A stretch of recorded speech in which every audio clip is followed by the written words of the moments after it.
it never really gets easier. I think that people open up doors for you, and there are like learnings that you can lean on. Like I'm telling you about boards, and hopefully the next person like, I remember what Sevetri said about boards and the dynamics and how that could be, how you need to ensure your structure and your partnerships align with where you're going, what you want to do.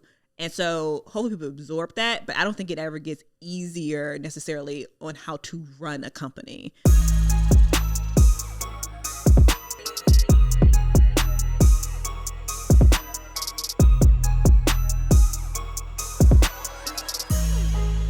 What's up, you guys? Welcome back to the More Rounds podcast. I'm Kim Lewis, your host, CEO and co-founder of Chromix. And today, you guys, we have none other than Sevetri Wilson. You guys, Sevetri has raised more money than any other Black woman that I know. And I know a lot of people. She is kind, brilliant, helpful, in many ways that I haven't always seen CEOs who reach a certain level be. And so I'm so excited to have you on the pod with us. Thank you for having me. Thank you for coming. Thank you for making your way to Atlanta to spend time on this couch with me. Absolutely. I knew the time was like, all right, let's do it. January, New Year, And how long have you been building Resilia? So I know Resilia is your company, and I'm just saying this for context because, in my opinion, you are like a pioneer, but also one of the most successful. And in that, you've probably seen everything. Too much, to be honest. So I started my first company even before Resilia, Solid Ground Innovations, but I bootstrapped that company to 7 figures. I didn't know what the heck I was doing, but I did it. And then I segued into tech around like 2016 is when I got into tech. But before that, I was mostly in professional services space, and bootstrapping that company, primarily selling into like government, selling to corporations, doing everything from communications to PR. And then I saw tech, right? And I was seeing how it was disrupting everything that I was doing. And I started to learn more about tech founders, and I started going to San Francisco and the Bay, because in New Orleans, where I live, you didn't really see that. And I was like, all right, I'm going to get into this game, the tech game, right? But I always tell people, although I'm in tech, I'm not of tech. What does that mean? For me, it means that when I was trying to break into tech, I felt like an outsider, right? I didn't grow up. I didn't work in San Francisco or the Bay Area. I didn't have connections there. I didn't know investors. I had to literally learn everything that I know, like piece by piece by piece. And I was a Black woman from the South, New Orleans, of all places. And so even to this day, I don't necessarily feel like an insider in tech, although people may look at me and they feel very much so like I'm an insider now. So there's a lot to unpack there. One, you're right. You're not in a major city, which makes, like, if you're not in the Valley, that makes tech really hard. But if you're not in Chicago or New York, like, then that's even harder. And so to be in New Orleans, it's like, okay, how did you get to 50 million in venture capital? Because that's crazy. But then 2, you went from being bootstrapped to VC. Mm-hmm. What would you tell Sevetri and how many years ago was this that you were bootstrapping? Like 10? So I launched my first company in 2009. Yeah. Okay. And I was like 23, didn't know anything, which is sometimes that's to your advantage sometimes, just being like, oh, I could take over the world, right? And so that was definitely much so my mindset. And then when I launched Resilia a few years later, I was like, okay, I cannot fund solely by myself this company. Yeah. But my first company was successful in a way that allowed me to put a lot of my own money into the creation and the building of Resilia. And by the time I had dumped almost 7 figures of my own money, I was like, okay, wow, I'm not going to be able to afford to continue to try to build this company without venture capital or some type of backing from investors. What bootstrap Sevetri, $50 million VC Sevetri, what do you wish you had known in that transition from bootstrapping to VC money? What would you tell her on day one? All money isn't good money, for sure. But also your board dynamics and what taking capital really means to the structure of your company, to what you can do. Because the things that I could do in my business that I owned 100% of, a lot different, right? Once you take venture capital, and what your trajectory looks like, the timelines on that, all of that changes. And so you just don't know what you don't know until you experience it, or someone is able to kind of like coach you through it. And I didn't have like a coach. I didn't have someone who had done it. And so I really was like learning by error. And so now when I think about what's to come for me in the next venture that I'll start, I know I'm looking forward to putting into practice all the things that I've learned. What's an example of something you could do when you bootstrapped it versus after you raised a lot of money in VC?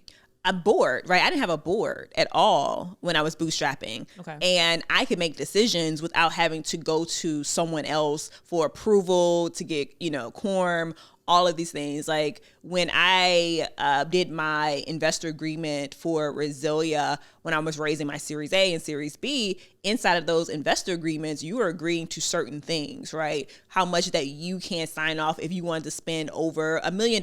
You got to go and get a board approval for things like that, right? And so when I was running my bootstrap company, it started with me and ended with me. I was the yes, the no, the in-betweens. And so the more money you raise, the more that changes, right? And you have to be not only positioned, but ready for that type of partnership. And you have to ensure that the type of partners that you're working with are people who want to really allow you to like lead and ensure that they are there to resource you. But what I learned very quickly is that the best investors that I work with are investors who are not trying to come and operate the company, right? It's like, you're there to assist me. You're there to support me. You're there to ensure that we're moving in the right direction. But I'm the operator of the company. That's and I good. think you got to think about those things. What's an example of, you don't have to give me an example personally, and this is, I'm asking for me, right? Yes. Because I just instituted a board for Chromix in the last 6 months. Oh, yeah. I never had a board before. Yes. It was me and my co-founder, and that was it. And now, there are limitations on how much I could spend. Like, I had signed them in the initial agreement, but like when you go back for more money, then there are even more side letters and more rules around what you can and cannot do. Absolutely. And so, but I'm a little grateful for the help, because I feel like it was all on me, win or lose before. But I definitely cannot move as fast, and I definitely can't make unilateral decisions like, okay, we budgeted $400,000 for marketing spend this month. We're actually going to spend $700,000. Like, I can't do that. Yes. I have to go back and get their approval. So what does it look like for an investor who is supposed to be more of an advisor, but comes in and is acting more like an operator? Like, what does that look like? So it looks like a lot of different things, right? Someone who, if you're saying, oh, we should go left, and they're like, no, we're going right.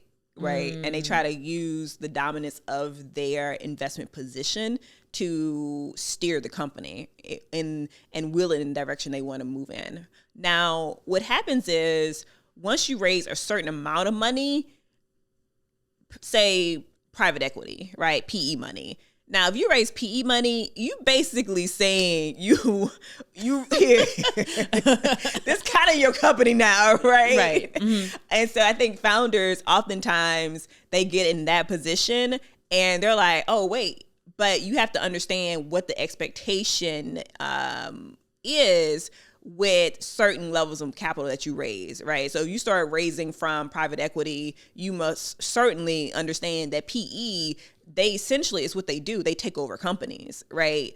And so whether or not you're the CEO today, you may be the CEO today and not tomorrow, but you have to go in and with that understanding is that it could be the outcome, right? Mm-hmm. Now, I always tell founders, and I feel like this happens a lot to Black and brown founders more than white founders, is that some investors will come into a very young company and they want that type of control. And I think that's crazy. Like, if your investors are kind of pushing you around and they only put $2 million in your company, red flag.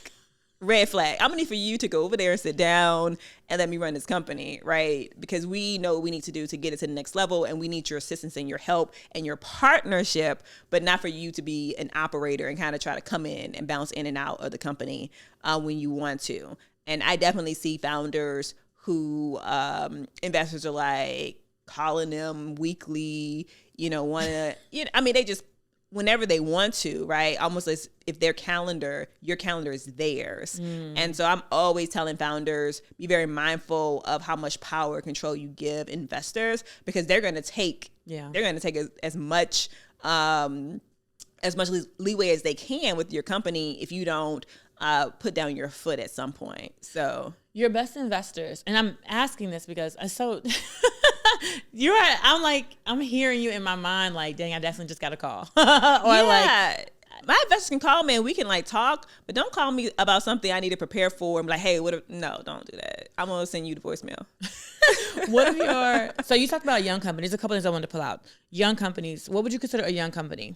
So I would consider a young company really anywhere between like pre-seed and Series A. So kind of bouncing between that term, because once you hit Series B, you're essentially you have got the funding where your company should be scaling or in the process of scaling, right? Particularly if you're a Black founder, you got Series B, your company is probably scaling. And scaling, and could you have like a revenue range for scaling, or do you have like a meaning? So on average, a company that raises a Series B, their valuation is in the 9 figures at that point, right? So. Okay. I think I was reading something, and right now in this market, a Series B company probably can command about $140 million valuation or higher. Wow. That's generally what you're seeing in the market right now. Do you know any other Black female founders that have Series Bs? It's a couple of us out here. Okay. So I'm not sure if you have heard of Toyin. Okay. Her company is City Block, so they're healthcare. Okay. And they've raised about $100 million. Oh, wow. Yeah. And so incredible. The CEO of City Block is a Black woman out of New York. Okay.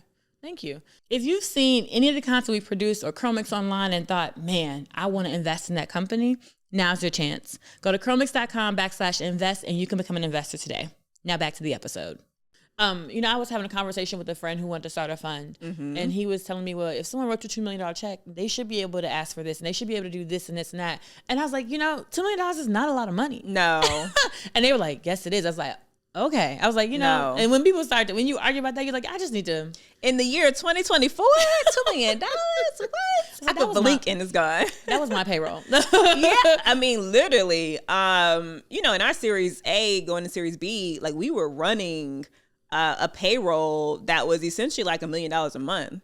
Wow. And so I don't know what people think $2 million. I love it.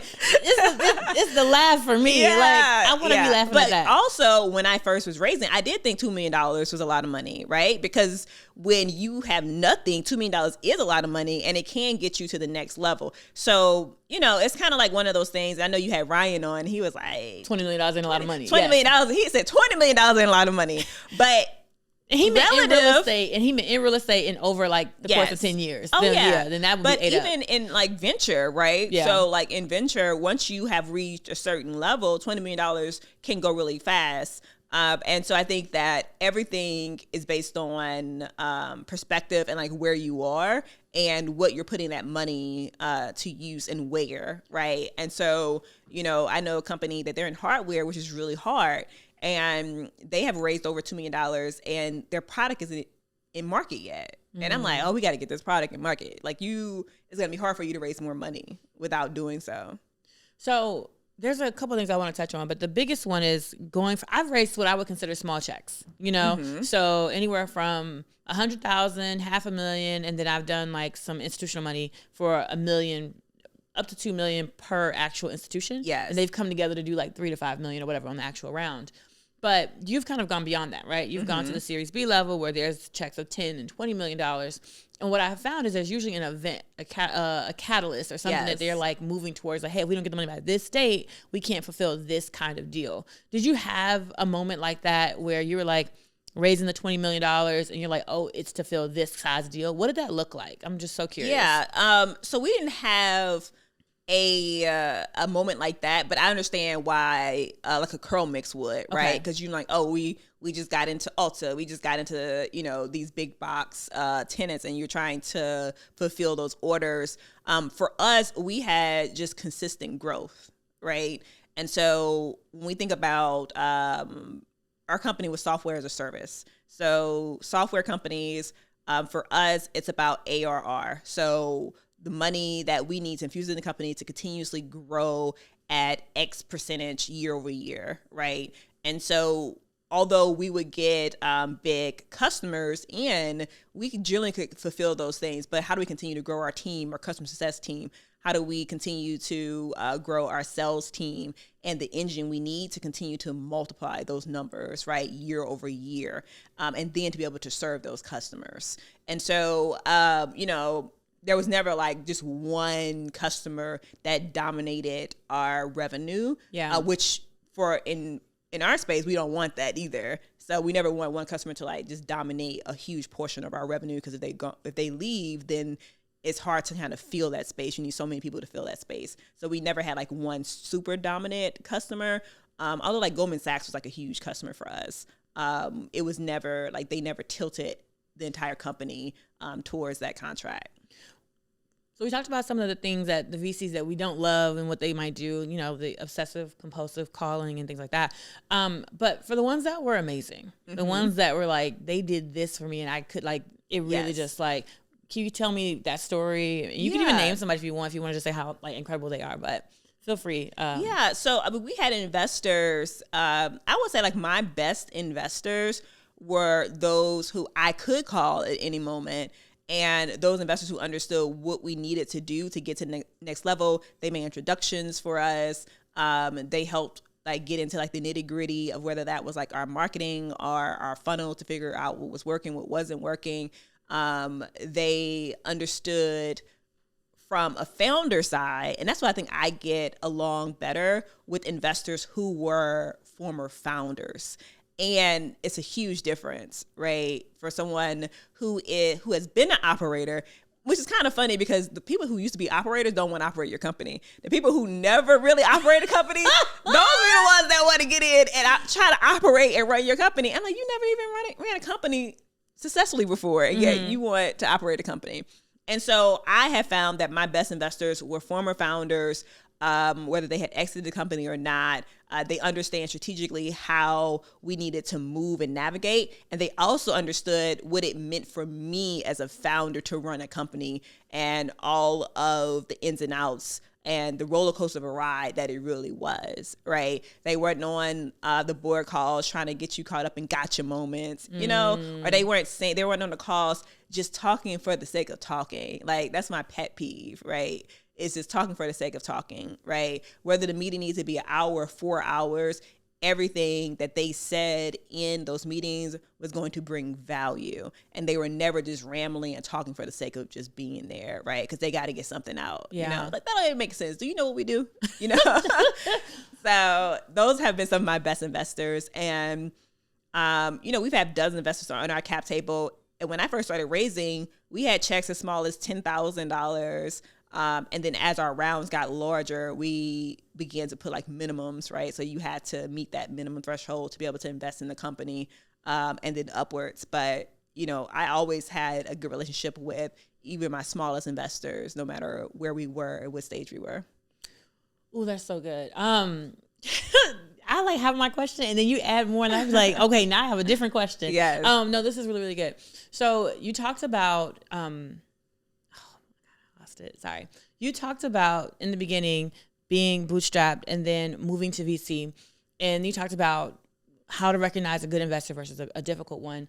And my question for you is, before you get the check from them, right? Before they're on the board, before they're making decisions on your company, what were some of the little like behavioral things that you saw that you're like, now I know that for example, for me, if I have an employee who's entitled, you know what I mean? And like, we just hired them, or even if they've been there for years, I know that they're probably going to either quit or I'm going to have to fire them in the next like 6 months because they're not happy with what I've provided, or they're not happy with how, you know what I mean? So the entitlement. So that's something that I look for in friendships, relationships, employees, peers, etc. Is there something that you kind of look for that's like a red flag for VCs before you take the check? So I don't know if it's necessarily red flags, but I do think that there's been times where I might have an investor and I was like, dang, I should have asked around, And so I do feel like founders should ask around. But I also understand that sometimes founders, particularly like Black founders, brown founders, founders of color, are in a position where they feel like they have to take the money no matter where it comes from. And certain people will tell you, just take the money. Yeah. Like, doesn't matter. But it's not until like later, if it bites you, you know, it comes back to haunt you, that you're like, man, I really shouldn't have took that money. But when your back is against the wall, you feel like, oh, I have to take the money. But oftentimes you'll find out whether or not an investor is a good investor by just asking around. Right. And don't ask one founder, ask a couple founders. And if everybody got the same story, that's something, right? Girl. I don't know who said that. I think it might have been like an Angela Benton or something like that. Yeah. So I actually did that for one of my VCs, and they were going to write me $1 million check. And it took a few months, and we were literally maybe a week out from actually signing, and I turned the money down. Yeah. Because I felt like, dang, like nobody has anything. Good. It wasn't a resounding yes. It Yes. was like, maybe, we don't know, maybe. And nobody wants to like badmouth anybody, but Right. if no one's giving you a resounding yes to take the money from that person, then like you probably shouldn't take the money. Oh, yeah, because they kind of telling you no, right? If it's not a yes, it should be any gray area. Exactly. And so I definitely think that is probably like the red flag. If you ask around and you don't get that resounding yes, or if you don't have people that have really great stories, or they heard they can introduce you to somebody who may have had a great story, then I definitely think that is probably the biggest red flag. And I think for the most part, when you have a board, you're looking at your board dynamics. One of the biggest lessons that I learned about putting together a board was how much power preferred seats have. Oftentimes when you're first time founder, people were telling you, oh, just make sure the board dynamics are in your favor, right? And so say you have 7 board seats and you have 4 and 3, right? And so say 3 are preferred, and those are your largest investors. They sit in those preferred seats. And say you have 3 common and an independent, right? And so most people will be like, oh, that's favorable for you as the founder, right? Because you have you have 4 people who are not preferred investors. However, those preferred investors are more powerful than that entire board if they were to come together. So what happens is when you sign investor agreements, et cetera, your preferred investors essentially get preferential treatment. Of course. Right? Yep. And so they can come together and essentially, say you have 3 preferred investors on your cap table. If they came together and sided together, they could essentially overpower the rest of the board because they have a huge chunk of shares in your company, right? Together. Yeah. Individually, they can't do much, but together they can essentially create a super majority inside of your board and your company, right? And so that was like the biggest thing that I learned being a founder as I began to raise more and more capital, is that you think that your common board seats are like your common board seats and they're going to be founder forward. But when it comes down to it, they have no monetary stake in the company. And so when you're talking about making deals, et cetera, your common board seats essentially don't matter when it comes down to it. How do you protect against that? Ensure you have good investors. Pick the right people in the first place. Pick the right people. So I think people think like, oh, even if I have this investor I don't really care for, or as long as I have board majority control. Yeah. But if your preferred seats together can create majority control, it doesn't really matter. And so that's why it becomes even more important for you to pick the right investors, because you can't count on the board majority being in your favor actually working in your favor. Okay. And they don't tell you that. I already knew. I'm taking on investors. I was like, oh, okay, so it's not just me anymore. Yeah. Yeah. I mean, a good friend of mine, he went to like war with his board. And one of his biggest investors essentially controlled 2 board seats. Wow. And so, I mean, they basically were vetoing each other, boom, back and forth, back and forth, back and forth, And so the company was like sitting stagnant. Company $1 billion valuation lost billions in value because of this one board member. The number one question I get is, Kim, will you coach me? Will you mentor me? Will you advise me on raising funding? And it's really hard to do one-on-one things, but I am going to launch a community to help you guys fund your business. And the way you get access to that community is by clicking the link in the show notes, kimlewisceo.com, and join the mailing list. You'll be first to know when I'm dropping a community so we can help you fund your business. All right, now back to the episode. Oh my gosh, you're gonna terrorizing the company.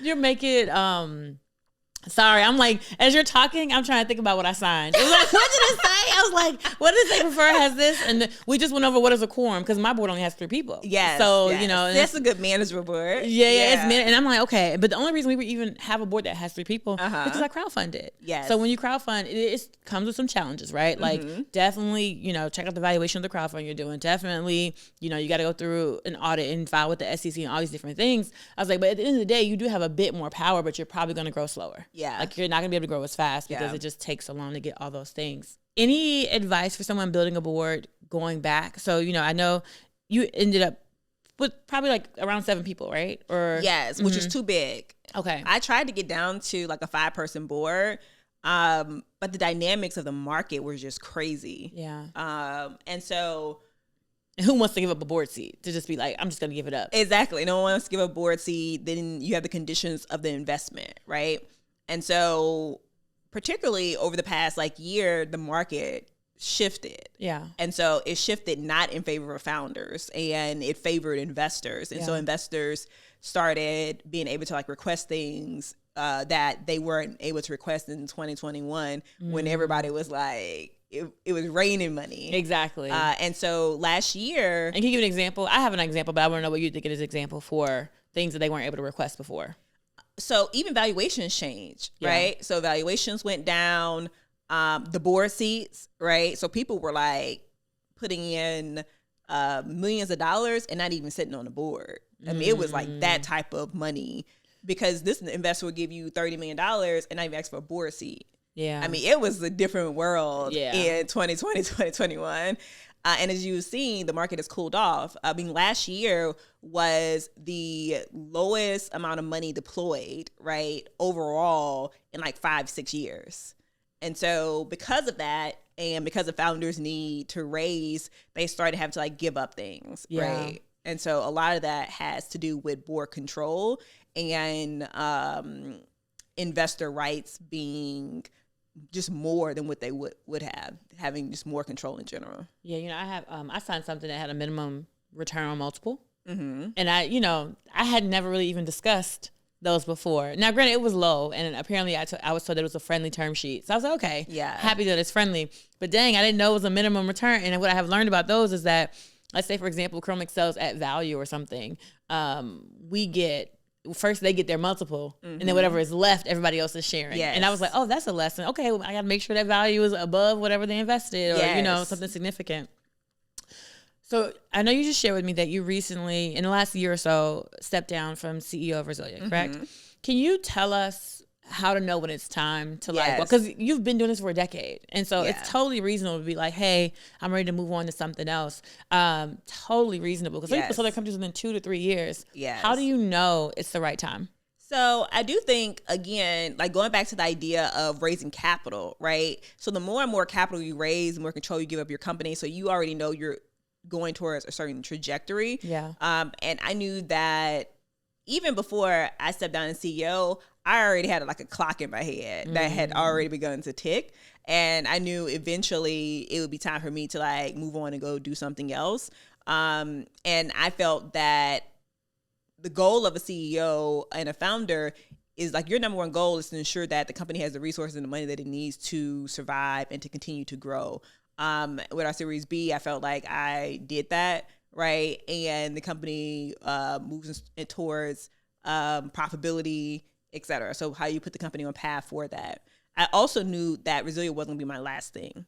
And so at some point, while I still have the desire, the stamina to start something new, and then also use everything that I learned, right, about building a company and truly build it the way that I want to from day one. With everything I've learned, is just something that I know is the time, right? Right now, it's like now or never. And so for most founders, you have dreams of maybe you want an IPO, right? Some people, they're like, oh, I want to run a publicly traded company. That has never been my desire. Okay, you talk about me, huh? No, but you didn't know that? That's your goal? I want to try. It's not enough. It's like 5 Black women who've ever done it. Like, so I love it. I love it for you. I don't desire. It's not like I don't aspire to do that. Okay, gotcha. Okay. But I'm happy that you aspire to do that. And so we need to do whatever we need to do to make sure you get there. Yes.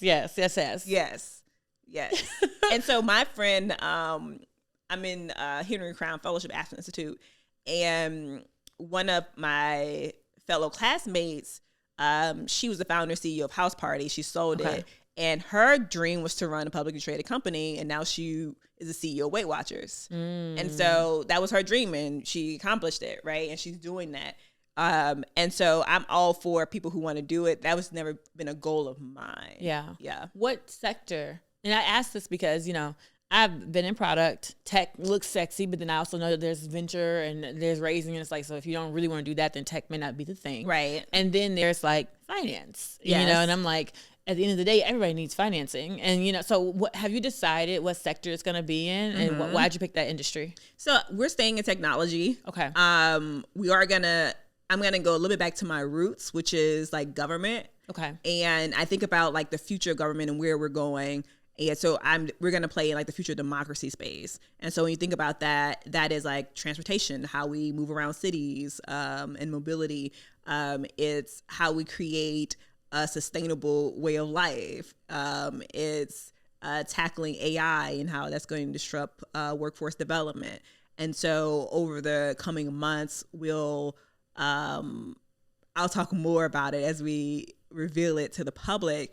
But I'm excited to get back to like my roots, and that has always been in public policy and government, and trying to create a better ecosystem and a better world and community, literally, right? Yeah. From the inside. And that for me is working directly inside of cities. That's so good. Okay, I have a lightning round, 3 questions. What's a book that every entrepreneur should read? Probably Lean Startup. Yeah. But also all these Black women got these dynamic books. Y'all better pick up some of these books. Okay. And get it from the heart.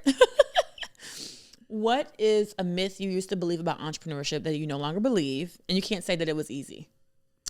I would say a myth that I have like debunked over time is that, you have all these like a blueprint so you can do it, right? So you can do it easier because you have a blueprint. I don't care how many times you start a company or business. As someone who's now starting another company, my 3rd one, it never really gets easier. I think that people open up doors for you, and there are like learnings that you can lean on. Like I'm telling you about boards, and hopefully the next person like, I remember what Sevetri said about boards and the dynamics and how that can be, how you need to ensure your structure and your partnerships align with where you're going, what you want to do. And so hopefully people absorb that, but I don't think it ever gets easier necessarily on how to run a company. And so I think that's something that I have to I absorb. And I'm like, yeah, it's hard. Like you do hard things. So most money you ever lost on a deal? Oh man. So I am an angel investor, and I've probably lost about close to about $200,000 in angel investments. That's fair. Yeah. But it felt good. Yeah. I had a founder call me the other day, and they were like, I'm trying to sell the company. I'm trying to exit. Think about raising a little bit more. I'm like, look, go ahead and line this company up. If it ain't in your soul no more, don't feel like you're beholden to investors and you're afraid of failing and you don't want to let people down. It's like, build something new. Like, if you don't feel it, you don't have it in your heart anymore, and you're just trucking along for the sake of saying that you didn't fail, the sake of saying you didn't have to shut down the company, the sake of having to make that call to your investors, it's time to wrap it up. Ooh, last question. How many times did you think Resilia was going to die? Like while you were 100 times every day. Every other day. Every day? Oh my gosh. Well, I think we were raising capital, right? That's a big milestone where you're like, if we don't get here, then we will fail. Yeah. If we don't get this this deal, then we're not going to be able to raise the money. And so there's always like an if around the corner. Yeah. And I think you just have to kind of stay vigilant and focus on the path forward. Oh my God. Sevetri, thank you so much for coming on the pod, girl. I'm like, I didn't know that I was going to be learning stuff for myself on this. I mean, I should have known, but I didn't know.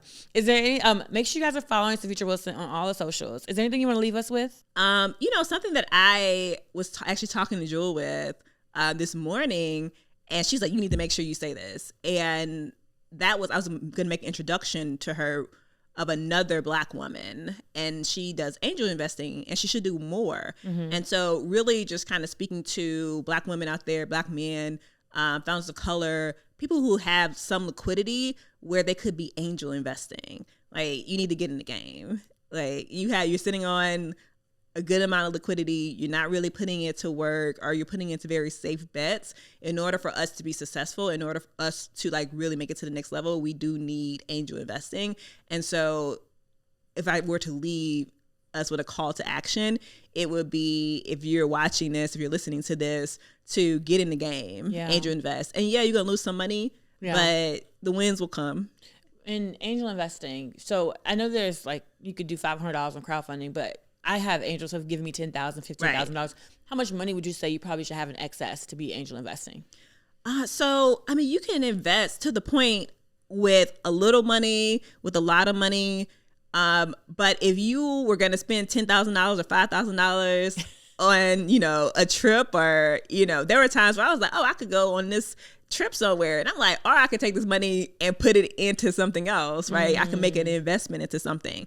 And so when you think about that, just a couple $1,000s can get you into the game, and then you can start moving ahead. But I actually know just people who are sitting on, whether it be $25,000 or a $50,000 bonus or whatever, and they're just putting it back into the most safest thing that they have, right? Into the market, when they could be putting that back into, or starting the process of angel investing and getting into deals. And once you start, your deal flow begins to really open up. And so you go from smaller deals that you're like, oh, this person that I just believe in this person, so I'm going to invest in them, to, oh, here's opportunity to get into this deal that is going to make it because somebody has already blessed this company. Yes. And a kingmaker has already decided this company is going to be successful. And you just so happen to be like the white man, and they let you in the deal. There's a stat around Black businesses being the largest employer of Black people. Mm-hmm. So I imagine Black folks who might be the largest investors of Black people. Yes, 100%. And it should be. Exactly. Thank you so much. If I could hug you through these mics, I would, girl. Thank you so much for joining us on the podcast. I'll see you guys on the next episode. Thank you for watching More Rounds.